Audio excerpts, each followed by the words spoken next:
Ah, So yan guys, so possible magkaroon tayo ng entry sa gold. So balikan lang natin mabilis yung confluence natin. So kanina meron tayong liquidity rito. Tapos nag-create ng bearish pair ay bullish pair value gap dito. Then in-inverse siya. Tapos nag-create ng bearish pair value gap. Ang second confluence natin is matap siya. Then, ang last confluence natin is magkaroon ng breakup structure. So, last confluence, breakup structure. Pag na-close to, pwede na tayong mag-entry. Pero, ang gusto ko pang makita is ma-disrespect tong 5 minutes bullish fair value gap.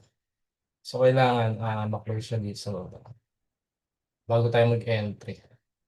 So, since medyo mabagal yung market movement.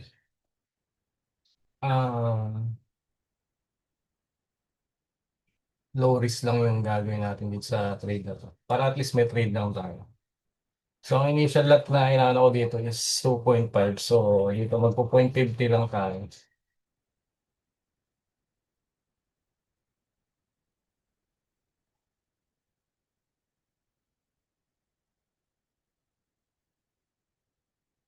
Paano yung next din? Siguro mga 1.23 dito. Balikan natin.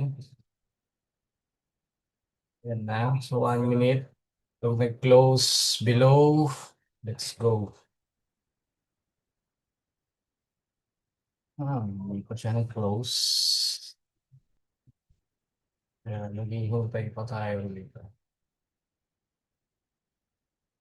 Hmm. Aggressive entry na sa 5 minutes close. Nire-respect niya pa kasi, oh. Nire-respect niya pa yung 5 minutes fair value. Kaya nakakatakot pang entry yan. Kaya ito sanang candle na to, nag-close agad dito. Pwede na natin siya entry yan. So, pero possible, magkakaroon pa ulit ng retracement. Eh. Pero para ma-confirm natin yung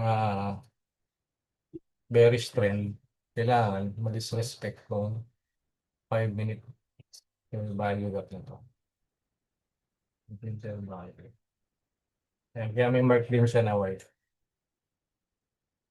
Bullish to eh. Bullish fair value gap.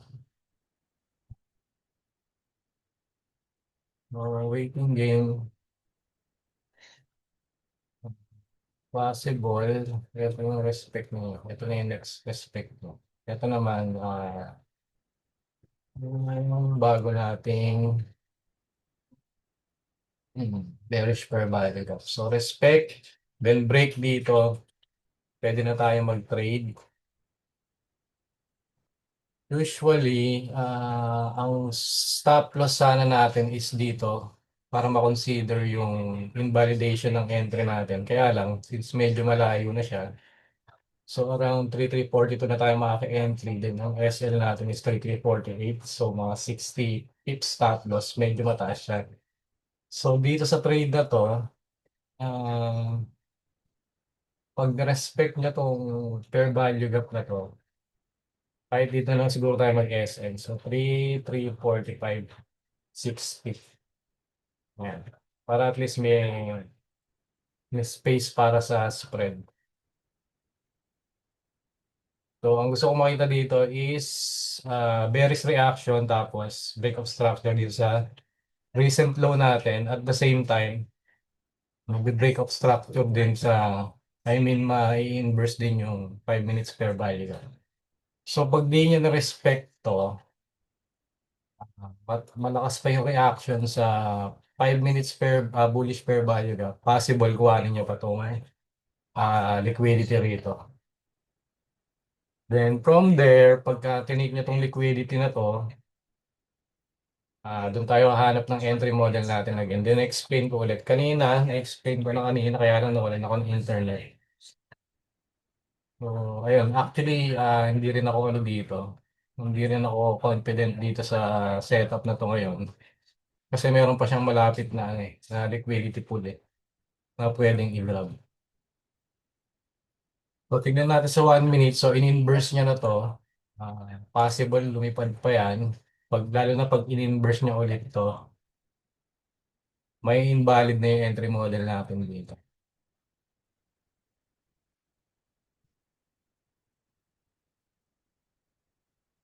Yan, actually gusto ko kuhanin niya itong liquidity strip na to para mas maganda yung ano natin. Mas maganda yung entry natin. So 1H, nag-close na. So hindi pa rin na-break yung recent high natin dito sa 1 hour. So 4H, 17 minutes bago mag-close. So maganda sana dito is mag-close siya above. Then uh, titingin tayo ng retracement. So pag nakakuha tayo ng retracement sa taas, ang possible na babalikan niyan is dito sa mark natin ng equilibrium. Ito yung magiging full TP, ano natin, full take profit natin. First TP ang gagawin natin, if ever magkaroon tayo ng entry dito is first TP hit, magpa-partial tayo ng 50%, then i-move natin sa break-even yung stop loss. So, ang possible first TP natin pagka na-build to is ito. Ito yung first TP natin. Or pwede rin dito since magkatabi lang naman sila. Pero para mas safe, since priority natin is protect yung capital natin, mas okay dito. Pero pag lumalim or mas umangat pa siya ng mas mataas dito, possible ito na lang yung ano natin. First TP natin. Tanggalin na natin ito.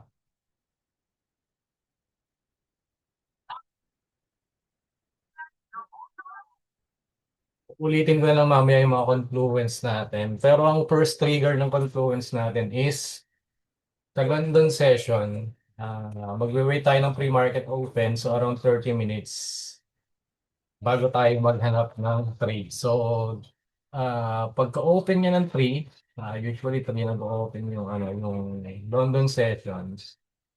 London session, yeah. So, hindi pa tayo mag-trade dyan. 30 minutes before pre-market open, magmamark tayo ng mga confluence natin. So, ayan. Nakapag-mark tayo ng mga confluence natin. Ito yung mga liquidity pool na pwede niyang balikan. Ayan.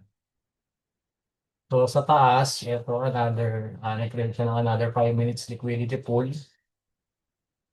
So, meron tayong tatlong time frame na minamark dito. So, 5 minutes liquidity pool or 5 minutes high, 1 hour liquidity pool or 1 hour high, and then 4 hours liquidity pool or 4 hours high. Ayan. So, ito meron to. Natin to. So, ito 4 hours high. Ayan, mga 4 hours high. Ayan. And then, ito, session high ito eh. So, pwede rin natin target yung session high. So, New York session high siya no Friday. On Friday. New York session high siya no Friday. So, nagmamark din tayo ng 1 minute. I mean 1 hour. 1 hour highs and lows. So, little ng 1 hour. And then, pag na-mark na natin yon 3:30, maghahanap na tayo ng sweep. It's either i-sweep niya yung low or i-sweep niya yung high. Pagka low yung kinuha niya, so look tayo ng entry model buy. Pagka yung taas, entry model, then sell naman tayo. Pero syempre, magkakandak pa rin tayo ng top-down analysis. So sa top-down analysis natin ngayon, Wednesday, monthly bullish tayo. Weekly bullish somehow. Bullish bearish.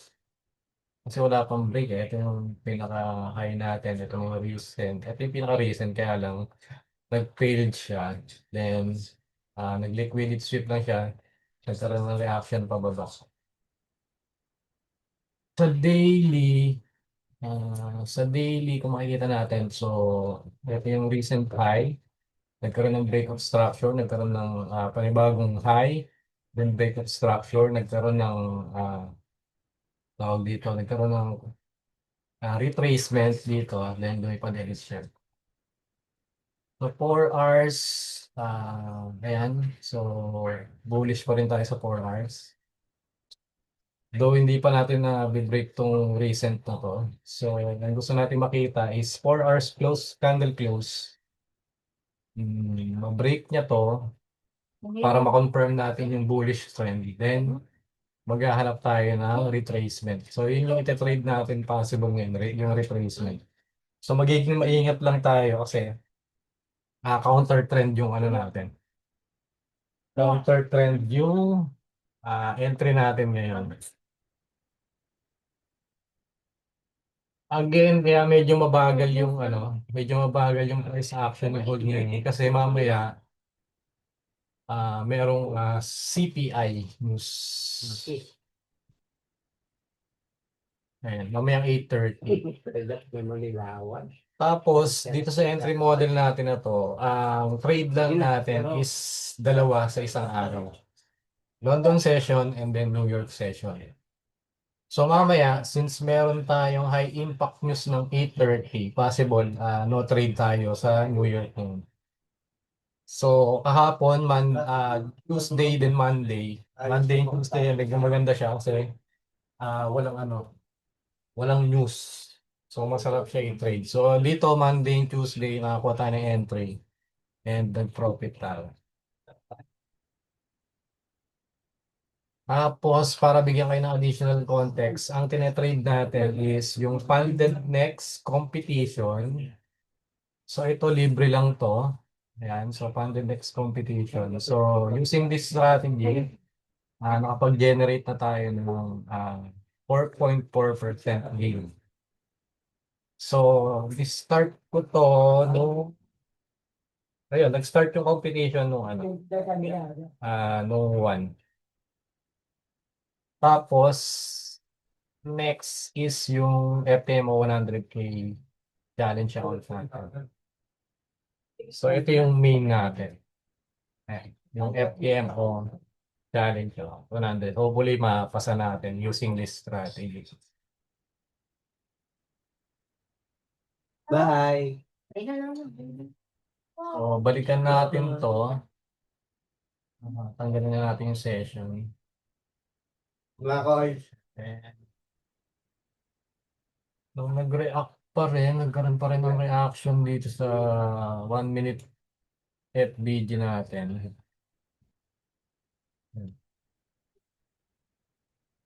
Nagkaroon pa rin ng magandang reaction sa 1 minute fair value gap natin. Iisip ko kung magkakaroon ng break of structure. Actually, medyo maganda na enter ng trade ko kasi malapit lang sa invalidation natin. So, 3348.70.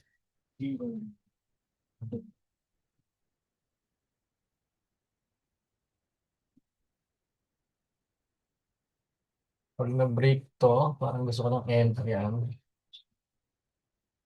Pero, ang lakas kasi ng 5 minute na ito. 5 minute na bullish fair value gap. Medyo delikado yung trade na to. High risk in terms na ma-hit yung SL natin. Pero low risk in terms sa matatalo na capital natin. Since around 345, around 30 pips yung stop loss natin. SL wise, kaya lang in terms of structure, high risk siya. Kasi ang lakas pa rin ang push niya rito sa 5 minutes. Pero pwede naman kung i-enter natin to, kahit dito na lang tayo mag-trade. Kasi kumbaga, kung nire-respect niya talaga tong 1 minute per value gap natin, hindi niya kukuhaan yun pa. Pero yan, wala akong break of structure.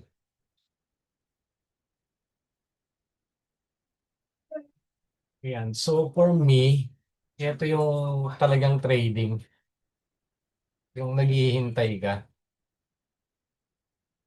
So dati kasi masyado ako impulsive sa market. Tapos literal, hindi ko alam kung ano yung ginagawa ko. Kumbaga buy, sell lang ako din. Hoping na tama yung prediction ko. So prediction trading yung ginagawa ko na categorized as gambling. Kasi ang taas ng losing rate niya. Tapos at the same time, walang trading plan.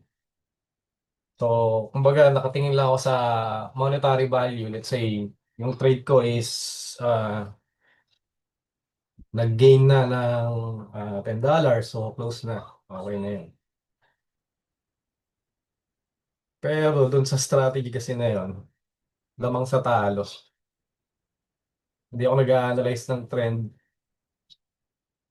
Basta pagtingin ko lang sa mobile phone ko, pag may nakikita ako kasi ang turo dati nun, higher highs, lower low, pataas. So, pag nakita ko may ganun, buy ito. Which is mali pala.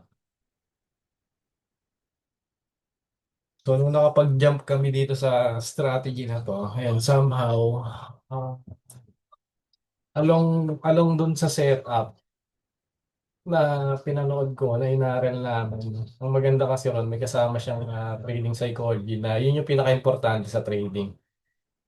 Kailangan nakaset ng tama yung ano mo trading mindset mo. So, unang-una, iwasan yung overtrading. Pangalawa, dapat may setup ka. Ah, then pangatlo, yun, yung higher time frame bias or analysis, top-down analysis ko kailangan somehow may idea ka rin doon. Para pag in-enter mo yung setup mo, confident ka, i-hold mo hanggang kung saan yung target mo. Yan. Bigyan yung pera mo ng So, yun, kumbaga, yun nga. Tulog ka na, tanghali na. Trade your plan. Plan your trade. Yan sabi nung ang grupo ko dun sa group text namin. Plan your trade and then trade your plan. So, alam mo kung kailan ka i-enter, alam mo kung kailan ka mag-exit, tapos alam mo yung system mo. Kasi dito sa entry model natin, may system din tayo. So, let's say for example, pagka nakapag-entry tayo dito, ang first take profit natin is more likely dito or dito. Now, pag na-hit yan, ang gagawin natin is magpa-partial TP tayo ng 50% and then yung remaining 50% i-break even natin, then hayaan natin kung may hit or magre-reverse. So, yun yung strategy natin. Para at least, ang main goal natin dito is to protect our capital. Pero syempre, pag dito pa lang na-invalidate na tayo, patatalo tayo. Then, anong next pag natalo tayo? Let's say for example sa trade na to. So, ang pinakaiiwasan natin is yung mag-re-entry or yung tinatawag na overtrading. Kasi, once na nag-overtrade tayo or after this, pag nakapag-entry tayo, tapos natalo, na-invalidate yung trade plan natin, yung next entry mo is 99% losing rate yun. O sige, let's say, nag-re-entry ka, ah, tumama or nagtuloy yung continuation, nagtuloy dun sa TP natin. Ang mangyayari sa'yo dun, in long term, so masasama siya sa trading bad habit ko. Na every time na matatalo ka, kailangan magre-re-entry ka. Na long term, kaya sinabi ko nga 99% yung next overtrading execution mo is matatalo. So in long term talo ka dun. So hindi siya maganda ma-build. So one trade per session, pag natalo, stop. Then analyze mo yung trade mo kung saan ka nagkamali. or kung ano pa yung kailangan mong i-improve. May additional confirmation ka ba dapat na hinintay? Mga ganun. Or let's say, consolidated ba talaga yung market? So hindi ka malunday trade talaga ng anong araw ba to? Or depende kung ano yung mood mo. So ito yung ano, ito talaga guys yung ano, totoong trading. Kaya napaka-importante sa trading psychology ng patience. Waiting game talaga. So hindi siya impulse na pag dito nakita mo, buy sell ka agad.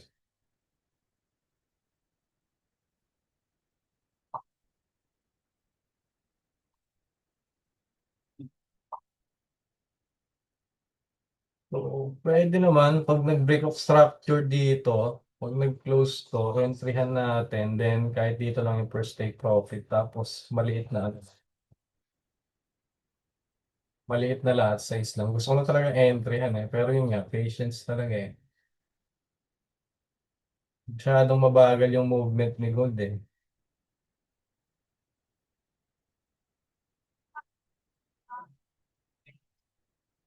Ayoko mag ano eh.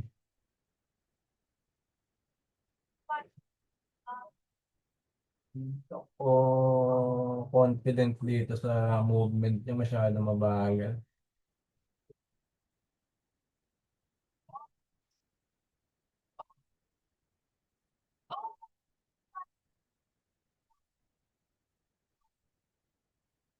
Tapos at the same time, hindi niya pa rin ini-invest ng 5 minutes per bali up na to. So nagiging masyado na akong maingat sa pag-entry ng trade.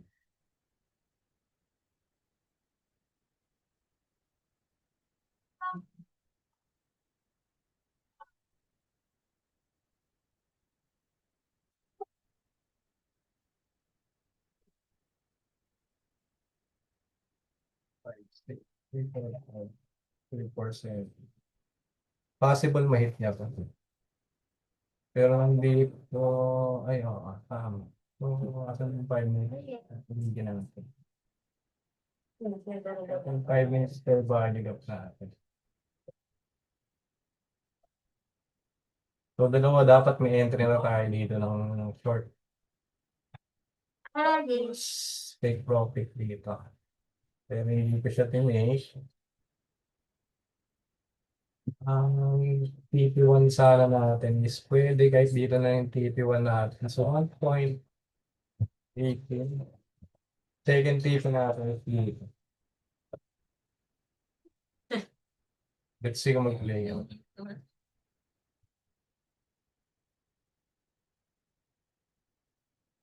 Possible mag-play out siya. Hindi lang kasi ko komportable sa naging setup kaya hindi natin siya tinake. Ayoko rin maghabol. Or siguro isa pa dito. Sige. Pag binalikan niyo kung 1 minute FBG at hindi niyo in-inverse, hinintay tayo, mag-entry na tayo, then low risk lang dito ng stop loss. Pero possible iwanan na tayo nito. Kaya lang masyadong consolidated yung movement dito. Naglaro lang ng price eh. Usually kasi sa mga setup natin, sobrang bilis lang nung ano, pag-create nung tawag dito ng setup, tapos breakout na agad siya. Pwede naman tayo dito sa higher time frame ano natin. Kasi yung 1 minute confluence natin is aggressive. So dito, pwede tayong tumingin. So 5 minutes, pag nagkaroon ng 5 minutes break of structure, ito yung kukuhanin natin. Yun nga lang, medyo mataas talaga yung magiging stop loss natin since nasa higher time frame tayo. So 3 minutes break structure, 442, 445. Dito lang. Tayo. Pwede. Ang gagawin mo dyan? Pwede. So kung tinake natin pala yung trade kanina, ano na tayo. Partial na tayo, tapos naka-break even na yung ano natin, yung entry natin. Then, lalagay na lang natin yung full TP dito. Pero kung magkakaroon ng break of structure dito sa ano, dito sa, I mean, may inverse ko, plus higher time frame break of structure, e-enteran ko na to. Then, dito lang yung ano natin. Dito lang yung SL natin sa 445. Pero dapat talaga dito sa high. 442, 448.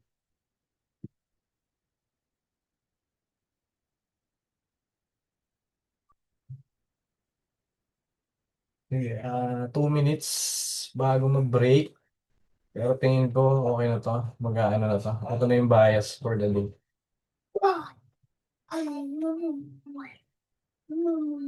Pag naka-entry tayo dito, PP1 natin.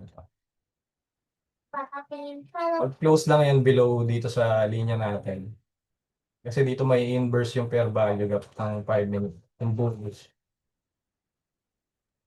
5 minutes closure sa below the ayan, puting linya. Sell tayo. Then, stop loss dito sa 334550 or 334560 para meron tayong allowance sa spread. Then, let's see kung ano mangyayari. Then, partial tayo dito sa 3336. Huwag lang bobomba ng ganyan. Kaya maganda sa 1M, nakakuha tayo ng tight na pwesto. Yun nga lang aggressive. Sa 5M medyo safe, kaya lang, dyan na, tumata. Medyo lumalayo sa ano natin pa. Magiging 6 pips na rin yung ano natin nito. Yung SL natin. Naiwanan na tayo guys. Pagka ganito naiwanan na, ah, pwedeng mamaya na lang ulit mag-trade. Wala na, bumaba na siya. Ayan. Pagka, kumbaga, ano ka, pag wala kang proper trading plan, hahabulin mo to eh. Pag hinahabol mo to, since takot ka at naghabol ka lang ng trade, ang mangyayari sa inyan is hindi ka magkakaroon ng ano, proper stop loss validation kung saan mo ilalagay. Kasi talagang para ma-invalidate yung idea natin sa trade na to, dito dapat talaga yung ano yan. 48, 3.48.70. 7 seconds. Trade tayo.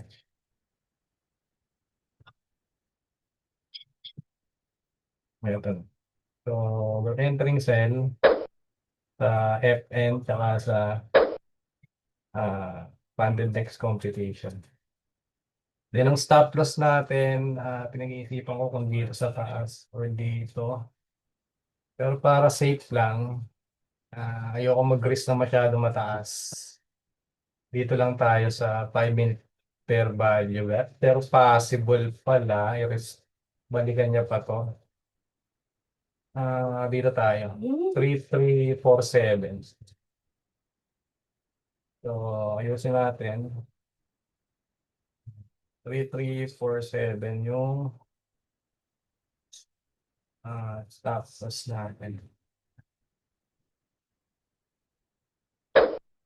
Yan.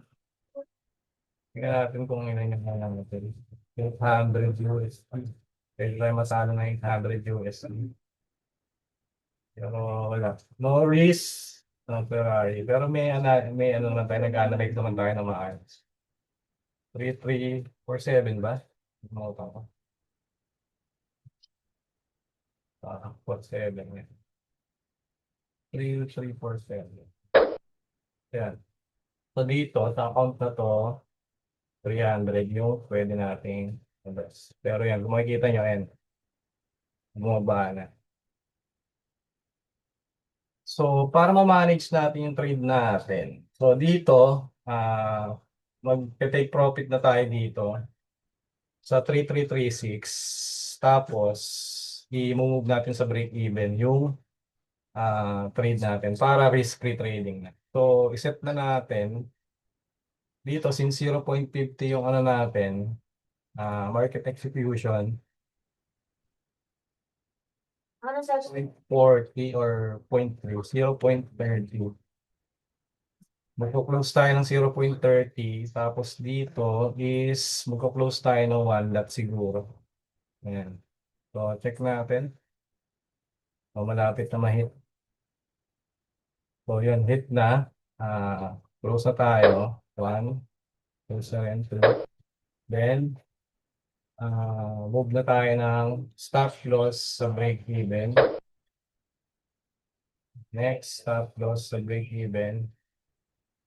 Ayan. Then, ayan, risk-free trading na tayo. Ang next na full TP natin is around, gun box tayo dito. Hmm. Ayan, okay.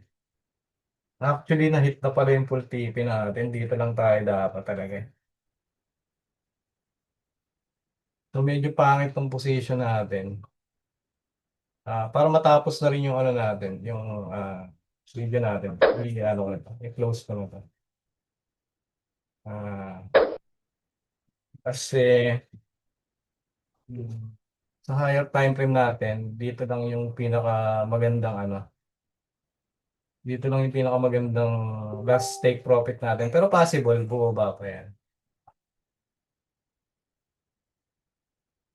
Baka dito pa sa ano, 5M bullish fair value gap. Pero yun lang, ayan. Kung makikita nyo, medyo maganda yung ano natin. So, may losing trade tayo last time, pero ayan, parang nabawi natin ngayon. Then meron din tayo losing trade dito. Then, ano ulit ang din natin. So, yun yung ano, para mag-breakdown ulit yung strategy ng maayos. So, wala na tayong trade for today. Tapos na. Ganun lang kabilis. Pag meron kang tamang confluence, so London session, 3:30. Maghahanap tayo ng sweep. Then, pwedeng sa 5 minutes. Kaya ang ginawa kasi natin dito is 5-minute model. Pero possible, ang confluence ko sana dito is, ito pa, i-hit yung ano, bullish fair value gap na to. It's either 5 minutes or yung 1 hour. Since nasa uptrend tayo. So itong ano natin, itong trade na to natin na to is retracement counter trend. So medyo nakakatakot siya. At the same time, ito may confluence ako na 1 minute fair bullish fair value gap dito. Nagkaroon na siya ng reaction. Baka lumipad na siya. May chance na siyang lumipad. So nag-take din siya ng liquidity rito, dalawa. Dalawang 5 minutes liquidity. So pwede ang daily bias na naman natin is bullish. Pwede tayo maghanap ng model entry dito ng buy. So again, balikan natin. Yung confluence natin dito is nung na-hit yung liquidity dito, nagkaroon siya ng inducement pataas. Tapos dito natin minark yung first bullish per value gap. Tinika natin itong aggressive entry na ito, medyo maganda-ganda yung na profit natin. So, bullish per value gap, ito yung second confluence natin. First confluence, inducement pataas para ma-hit yung liquidity pool. And then, magke-create siya dapat ng per value gap. Then, inverse, kumbaga i-disrespect siya. Tapos, dun sa inverse, kailangan meron din siyang bearish fair value gap naman. So, dito sa entry model na to, counter trend trading to. So, pagka pataas yung market, kumbaga hinahanap natin yung pinaka-reversals. Yung reversal point niya. And usually, nangyayari yon after liquidity sweep. So, ayan. So, dito, nagkaroon ng bearish per value gap. And then, ang next confluence natin sa bearish per value gap is kailangan i-touch niya ito tapos magkaroon ng break of structure. Kaya lang dito kasi ayan, dito sana yung pinakamaagang entry natin. Pero nagkaroon pa tayo ng drawdown na ayan, entry break of structure entry dito sa ano, pwede na to. Short, short na rito. Then stop loss natin sa taas. So, 43, 3343. Ang stop loss natin, 3348. So, around 50 pips. Tapos, same lang din yung tatargetin natin. Dito lang din. Ayan. Pero hindi rin pala malayo sa entry natin kanina. Kaya okay lang. Kaya lang, hindi natin tinake tong aggressive na, ano, aggressive na entry. Ang tinake natin na aggressive entry is yung sa 5 minutes. Same confluence lang din, no? Ang ginamit pa rin natin na, ano, ang ginamit naman natin na confluence, imbis na 1 minute per value gap, ito naman. Yung 5 minutes bullish fair value gap. So, nagkaroon ng inducement, kinuha yung liquidity pool, tapos nag-create ng fair value gap, then in-inverse, pero, ayan, tapos dito tayo nag-entry. Pagka-inverse, break of structure dito, entry. So, ang naging ano lang natin is dito lang. Tapos, ang sinet lang natin yung stop loss is 3347. Tapos, sobrang quick trade lang siya. So, scalp lang siya. Since counter trade siya. Pero ang gagawin ko sana is, ipapa-play out ko pa hanggang sa baba. Kaya lang, since counter trend ka, nakakatakot. So, yun, inout ko na kaagad siya. Yan. So, nagkakaroon na ng ano. Kaya ang goal natin is, pag na-hit yung TP1 natin, partial tayo ng 50%, then set na kaagad tayo ng break-even. Para, if ever magkaroon ng ganyan, magkaroon ng retracement or possible reversal din sa direction ng trade natin. At least, secure din yung profit natin, secure yung capital natin. At the same time, mabihiman. Wala tayong ano. Tapos emotionless trading na siya. So hindi ka na ma-stress na, uy shit, bumalik. Mga ganun. Mukhang babalik pa to mga ganun. So wala na ako agad. Emotionless ka na. So, baga pwede ka na ano, banjing-banjing ka na. 5 minutes. O yan, eto yan. 5 minutes. Usually, ang first take profit natin is yung next 5 minute liquidity pool. So, partial na agad dyan and then break even na kaagad. Then, kung magpe-play out pa baba, mas maganda, may matitira kang position. So, pwede ka mag-close ng 50% position mo or 80% position, depende.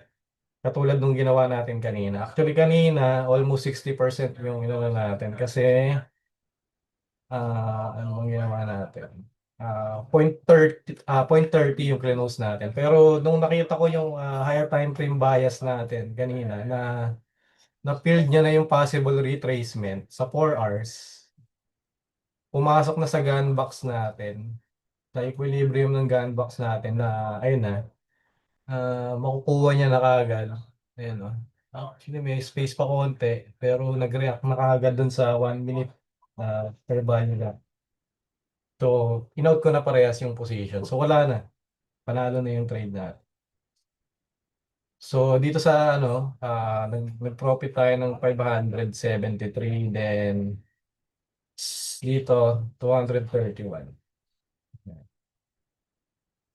So, 98,700 na tayo dito. Then dito, positive na tayo ng 5%.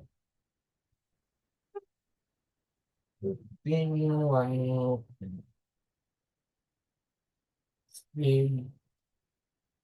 possible may rejection pa yan dito for continuation, pero yun nga, hindi natin sigurado.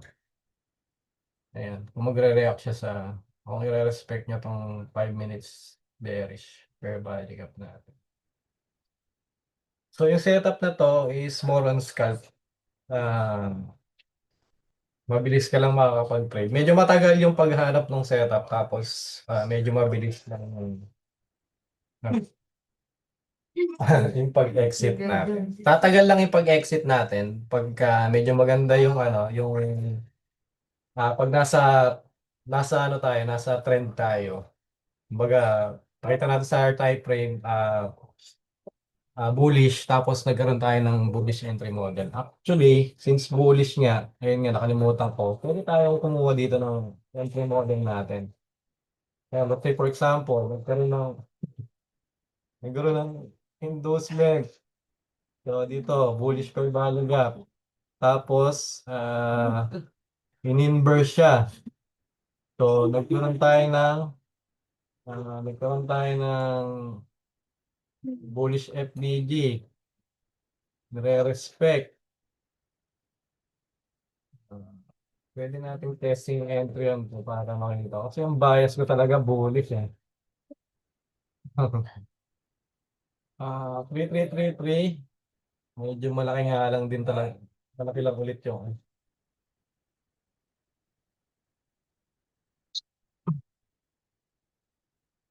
Hindi, pag nakikita ko ng break of structure, mag-overtrade tayo today. Pero mali ito guys ha. Para mabili. Ayayin to. Kasi unang-una, ang naging unang bias natin is pababa. Tapos ngayon, ah, bigla-biglang mag-babay bias tayo. So, sobrang sablay yun. Oh. Lalo-lalo na sa 4 hours, wala pang break of structure dito. Hindi pa confirm yung yung bullish trend. Pero sa 1 hour kasi, ito, meron ulit na recent, nagkaroon ng break tapos retracement. Maganda na yung retracement niya. So, ina-assume ko na mag-close yung 1 hour dito sa pinakataas. Pero magdedepende yan pagka nag-break of structure dito. Pwede tayo mag-entry.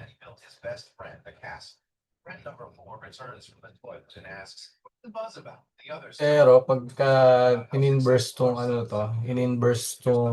1 minute per value gap na to, invalid tong entry natin. Pag nag-close below sa ayan, invalid to. Hindi natin ite-take yan. So ito yung importante ng paghihintay ng tamang confirmation. So possible malaking chance na bababa pa to. Baka i-test nito yung 5 minutes bullish per value gap. Yun din yung magiging advantage pag nag-iwan ka ng maliit na percentage ng tawag dito ng position mo. At least secured yung capital mo. May konti ka pang running trades na pwedeng magbigay sa'yo ng additional profits or break even. Di ba?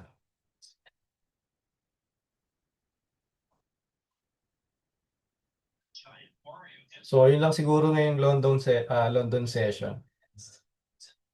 Mamayang New York, baka hindi tayo mag-trade since may high focus. Peace.